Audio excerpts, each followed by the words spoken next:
Hey beautiful people, welcome to my channel. Today we are going to do a simple yet elegant hairstyle. We are going for straight back braids and an afro puff.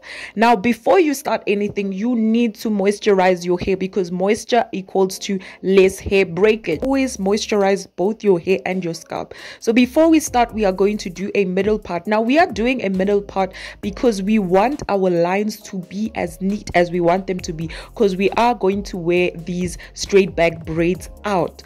I know that a lot of people always braid their hair. They can even do the neatest lines of straight back braids, but at the same time they're hiding it. And I feel like it should be normalized to wear straight back braids out, because every time when someone does it, it's either someone thinks they're going to put a wig on it, or they're going to put a sew-in weave on it and all that, or a head wrap. They always have to cover it. But sometimes you need to take a break from actually styling your hair with hair pieces, because at some point hair pieces also makes your hair itchy. I've realized that if your hair itches, that means you are allergic to the fake hair, so you need to take it down. Or I've seen a lot of people wash their hair before styling it. They wash it with apple cider vinegar, and apparently it helps with the itching. I'm not sure, I haven't tried that. But sometimes you can do straight back braids and then add hair at the end of the braids so that you can have more length to your braids.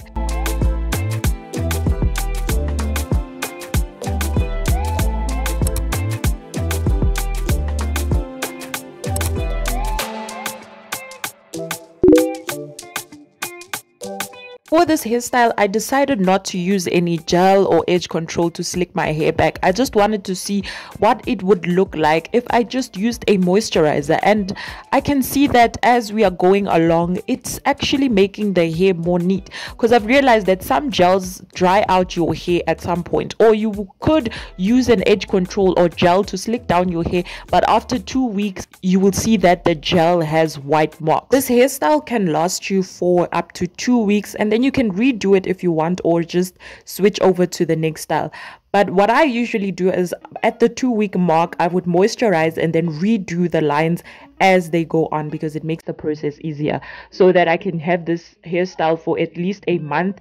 Then I can move on to the next hairstyle. And it's actually a good hairstyle if you are someone that is trying to grow their hair out or trying to grow their hairline out, because I know that when you use extensions, like when you have braids on and you're trying to grow your hairline out, it really puts more tension to your hairline. And this one, because you only using your hair, will allow your hairline to take a break from the extensions and the tension and all that.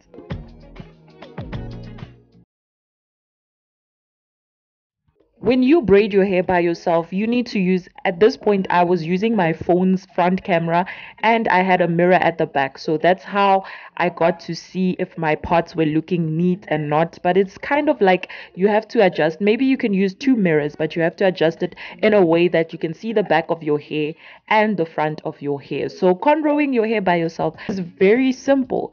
All you need to do is practice, practice, practice. You can even buy a mannequin with hair on it, and then you practice on there. Then you practice on yourself as well.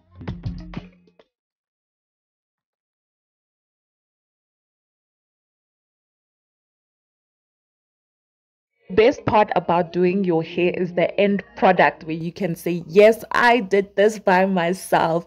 It looks so clean, it looks so neat.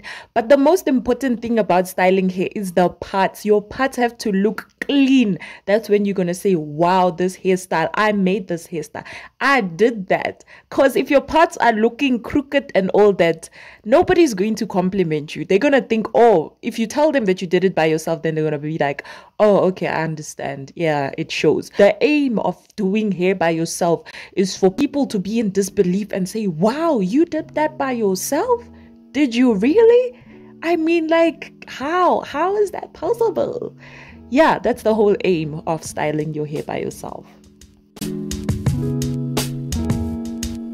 Just to add some edge to this hairstyle, I used a afro puff drawstring, which has a clip attachment just to secure it, and then I tied it. But another thing you can do to secure it even more is to take a needle and sew it with wool That's gonna keep it in place for a long time, so that when you sleep then it doesn't move around, or when the wind blows then it doesn't blow it off. But yeah, this is simple yet beautiful, and fluff out the afro puff so that it can look more natural. And comment down below if you would try this hairstyle, and subscribe for more videos like this, and I'll see you in my next one.